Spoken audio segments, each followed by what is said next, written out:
Hello students, how are you all? So today we will continue with the second chapter of geography, physical features of India. Last class we did the northern mountains. Today we will learn about the northern plain. So let's start. The northern plains are located to the south of the northern Himalayan mountains. These are formed by the interplay of three major rivers, the Ganga, the Indus, and the Brahmaputra. Three big river systems: the Indus, the Ganga, and the Brahmaputra. Now, with these rivers, along with their tributaries, form the northern plain. These plains are formed of alluvial soil, and the deposition of alluvial soil in the vast basin that lie at the foothills of the Himalayas for over millions of years has formed this fertile plain. These plains spread over an area of 7 lakh square kilometers, and these plains are about 2,400 kilometer long, and they are around As 240 kilometers. At its widest, it stretches across 320 kilometers. So the entire plain is 2,400 kilometers long, and it is 240 to 320 kilometers broad. It is densely populated physiographic division of India.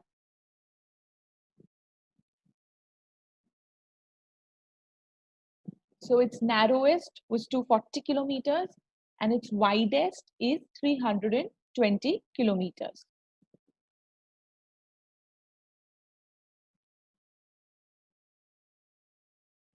The length of the plain is 2,400 kilometers. As mentioned earlier, the soil cover in this plain is rich and fertile. The soil cover is very rich and fertile. So, along with the adequate water supply and a favorable climatic condition, it is agriculturally a productive part of India. Because there are three things that these plains have. They have a fertile soil cover, they have plenty of water, and they have favorable conditions, and hence it is an intensively farmed area. Therefore, it is not surprising to note that the northern plain is a very densely populated physiographic division of India. This is the reason why it's the most populated physiographic division of India. Did you know, not just in India, the northern plain is one of the most populated areas on Earth. The most populated areas on Earth. Now, the rivers that come from northern mountain, they are involved in depositional work. And in the lower course, that is towards the end, due to the gentle slope, the velocity of the river decreases.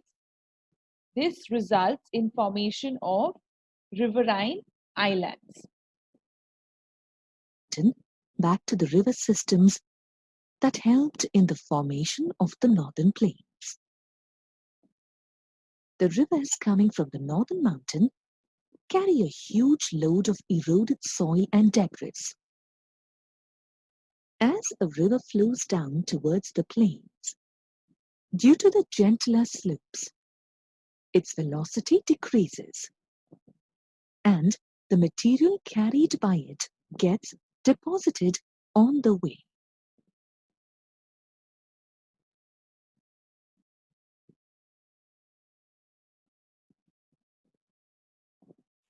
These deposits can lead to the creation of riverine islands. So, Majuli in the Brahmaputra River is the largest inhabited riverine island in the world. Majuli, that lies in the Brahmaputra River. Now, the rivers in their lower course split into numerous channels because of the deposition of silt. And these channels are known as distributaries. Okay, so there's a main river, and while going down, it has been split into multiple channels, and these channels are called distributaries.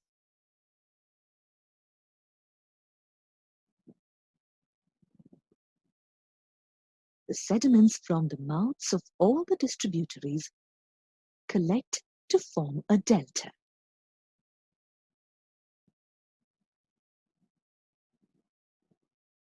Okay.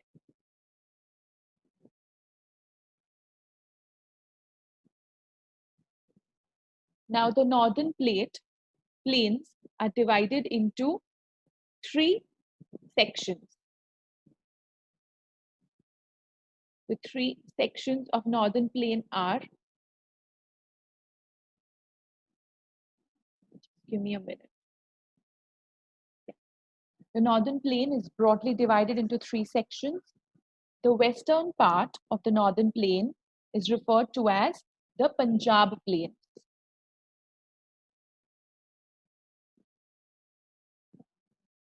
Okay, this particular plain, the Punjab Plain, it's formed by Indus and its tributaries. A larger part of these plains, Punjab Plains, lie in Pakistan. The Indus and its tributaries, that is Jhelum, Chenab, Ravi, Beas, and Satluj, all these originate in Himalaya. This section of plain is dominated by the Doabs. Comes first. This part is formed by the Indus and its tributaries. These are all the tributaries, you can see them.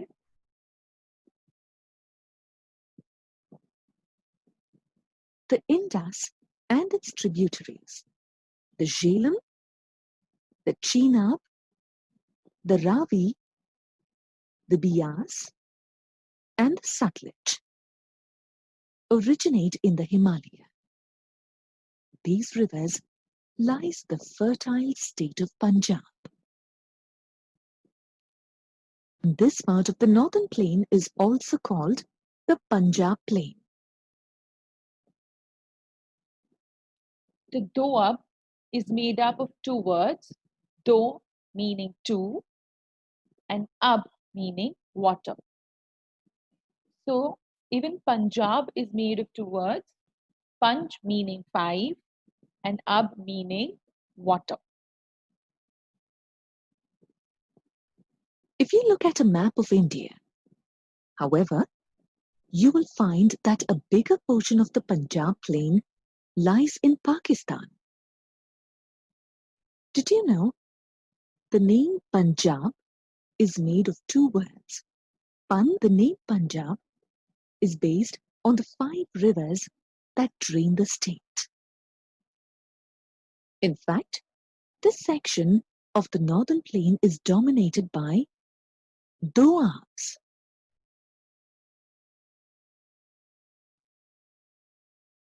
Do means 2 and ab means water. So, a doab is a piece of land drained by two water bodies. The map shows the doabs that comprise Punjab. For example, Jech Doab lies between the Jhelum and the Chenab River.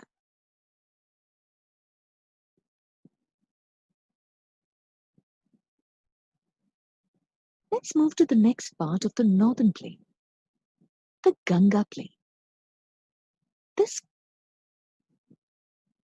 So the Ganga plain extends between Ghaggar and Tista river. Rivers. Okay, so between these two, you'll find the Ganga plains. It spreads over the states of North India,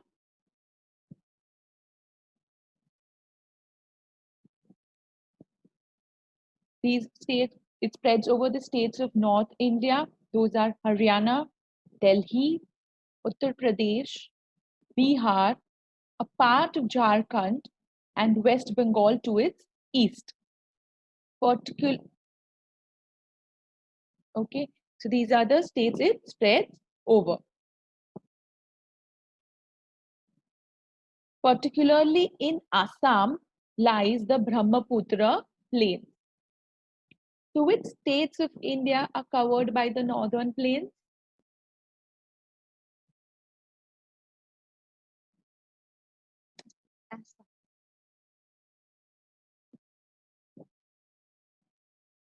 These are all the states of India that are covered by the northern plain. You should write these down. This is a good note to keep.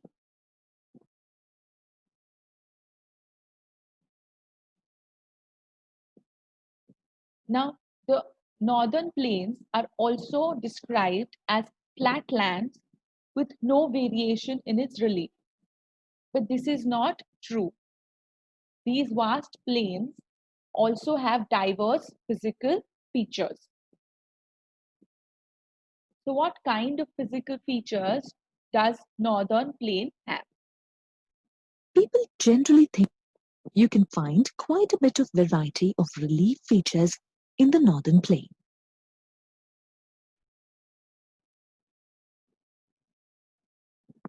In fact, based on these variations in relief, you can divide the northern plain into four regions: Bhabar, Terai, Bhangar, and Khadar. Let's find out more about these regions. Okay, so it is divided into four parts: Bhabar, Terai, Bangar, and Khadar. So the rivers, after descending from the mountains, deposit pebbles in a narrow belt of about 8 to 16 kilometers in width. Okay, and they deposit these pebbles in parallel to the slopes of Shivalik, and this is known as Bhabar. All the streams disappear in this particular belt, in the Bhabar belt, all the streams will disappear. Bhabar region is a narrow belt of level surface in the northern plain, lying parallel to the slope of the Shivaliks. This region is about 8 to 16 kilometers wide and consists of pebbles deposited by the rivers after they flow down from the mountains.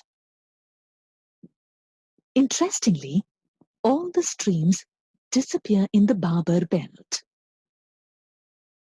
Therefore, the level of groundwater is very deep here.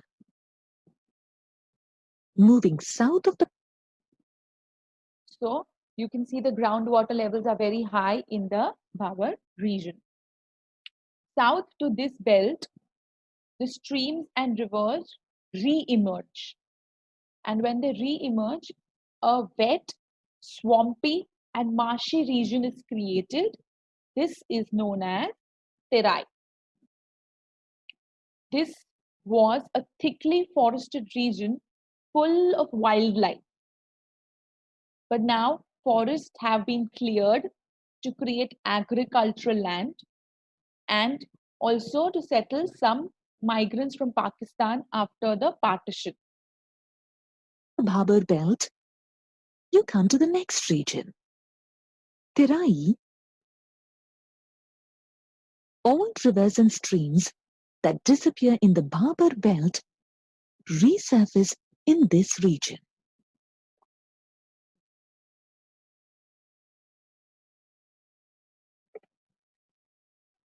The Terai region consists of wet, swampy, and marshy land. The high water table creates a lot of springs and wetlands in this region.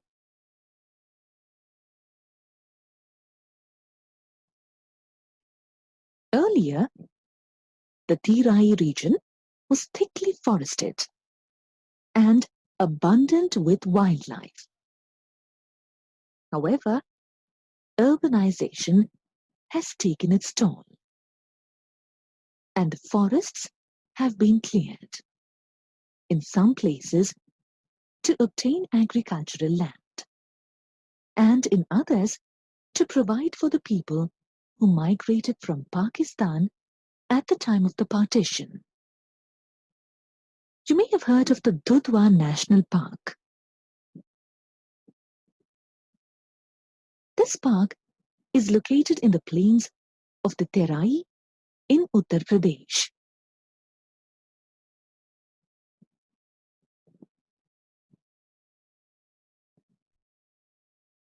So this is the Dudhwa National Park, which is in the Terai region. A large part of the northern plain is also formed of older alluvium.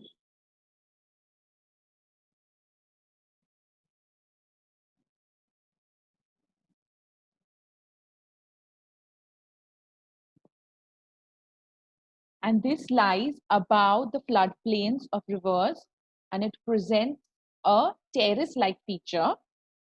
This part is known as Bhangar.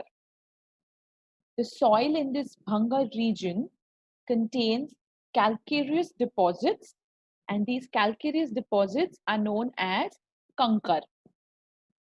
So Bhangar is old alluvium, and the new alluvium, that is the newer and the younger deposits of the floodplains, are called Khaddar. Of the swamp deep, Bhangar is formed of older alluvium.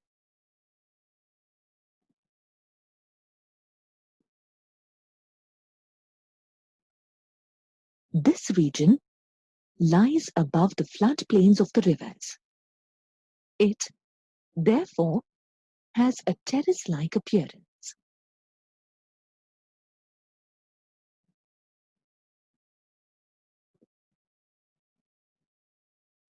The soil in the Bhangar region contains calcareous deposits. It forms sheets across the alluvial plains. In India, these deposits are called Kankar. So, what happens to the newer deposits of the floodplains?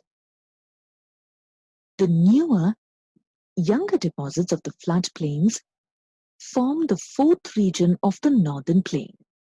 This region is called Khadar.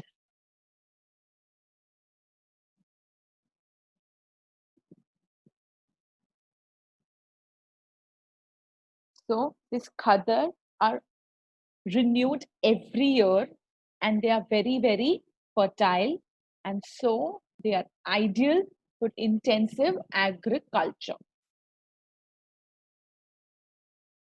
So that was Northern Plain, which is at the southern part of the Northern Mountains. The deposition by the three rivers, in the Indus, the Ganga, and the Brahmaputra, along with its tributaries, form these plains of alluvial soil. It is 7 lakh kilometers long, and in its width, it is spread over an area of 7 lakh square kilometers. It is 2,400 kilometers long and 240 to 320 kilometers wide. Narrow 240, widest 320. Divided into 3 regions: Punjab Plain, Ganga Plain, and Brahmaputra Plain. Punjab Plain is the it's the western part of the northern plain. A large part of this even falls in Pakistan, and it's formed because of Indus and its tributaries. And this section is dominated by Doab. Do means two, and Ab means river. The Ganga plain extends between Ghaggar and Teesta rivers, and the Brahmaputra plain, it particularly lies in Brahmaputra. Yeah, so the northern plains can also be divided into 4 regions. So there is Bhabhar, which is the narrow belt of 8 to 16 kilometers that has all the pebbles. It lies parallel to the slopes of Shivalik. And over here, all the rivers disappear. When these rivers re-emerge, they create a wet, swampy, marshy region called as Terai. And then these floodplains, they, before going down to the floodplains at the top, they leave their old alluvium, that is the kankar. It's the soil in the Bhangar area is made of kankars, and this is known as the Bhangar region. And the soil in the region, in the Bhangar region, contains kankars. Okay, and the next region was the Khadar region, which is the younger deposits, and this is good for intensive farm. So this is a map of India with displaying the geographical regions and the way it affects our biodiversity. So the homework for this time is you will do the distinguish between Bhangar and Khadar, and you will list the 3 sections into which the northern plains of India are divided. With this, I end today's class. Stay home, stay safe, take care, and keep learning.